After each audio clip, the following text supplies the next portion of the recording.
நாங்கள் இங்கே இருந்தது ஒரு 9 ஆண்டுகள், 3 ஆண்டுகள் நான் என்னோட பட்ட படிப்பு முடிச்சுட்டு 2 ஆண்டுகள் மாஸ்டர்ஸ் பண்ணேன். ஏன்னா 3வது வருஷம் அவர் பிரபலமான உடனே சரி நம்ம அடுத்து மாஸ்டர்ஸ் படிப்போம். மாஸ்டர்ஸும் படிச்சு முடிச்சுட்டு பொண்ணும் வளர அதாவது உங்களுக்காக அவர் வந்தாரு, அப்புறம் அவருக்காக அவருக்காக நீங்க நான் படிக்க படிக்க ஆரம்பிச்சிட்டேன். ஆரம்பிச்சிட்டீங்க. கரெக்ட். அந்த மாதிரி. அவருக்காக நாங்கள் படிக்க ஆரம்பிச்சுட்டு அப்புறம் கொஞ்ச நேரத்துக்கு அப்புறம் பொண்ணு கொஞ்சம் வளர்ந்ததுக்கப்புறம் நானும் படித்து முடிச்சிட்டேன். நான் வந்து என்னோட தமிழ் ஆசிரியரை திறமையாக செய்யணும், டிகிரி மாஸ்டர்ஸ் வரைக்கும் முடிச்சாச்சு. அதுக்கப்புறமும் ஒரு 2 ஆண்டுகள் வந்து குழந்தை படிக்கிறதுன்னு வெயிட் பண்ணோம்.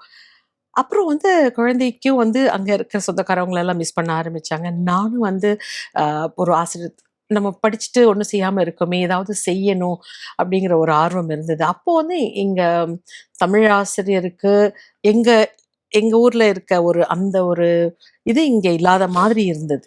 இங்க மற்ற மொழியில சொல்லிக் மொழிகளுக்கு கொடுக்கறதுக்கு வித்தியாசமா இருந்தது. சரி நம்ம ஊருக்கு போகணும், பொண்ணும் வளர்றாங்க அப்படின்னு ஒரு முடிவெடுத்து நாங்க போகும்போது பேசிக்கிட்டோம். சரி நம்ம வந்து 2 பக்கமும் போயிட்டு வருவோம், கமிட் பண்ணிக்குவோம். அங்க ப்ராஜெக்ட் இருக்கும்போது நீங்க இங்க பண்ணுங்க, மற்ற நேரத்துல அங்க போய்க்கலாம் அப்படின்னு. ஸோ அப்படி செய்யலாம்னு ஆரம்பிச்சது. ஆனா அது அப்புறம் அவர் முடிவு பண்ணிட்டாரு. எப்பயாவது programme once in a while வந்தா பண்ணலாம். ஆனா இங்கேயே பேஸா வச்சுக்கிறது கஷ்டம். No point earning for a family when the family is not there அப்படிங்கிற ஒரு இதுல இருந்தார். எதுவாக இருந்தாலும் ஒன்னா பார்த்துக்கலாம் அப்படின்னு சொல்லிட்டு திரும்ப அங்க நீங்க வந்துட்டாரு. திரும்பி சிங்கப்பூர் போயிடுங்க.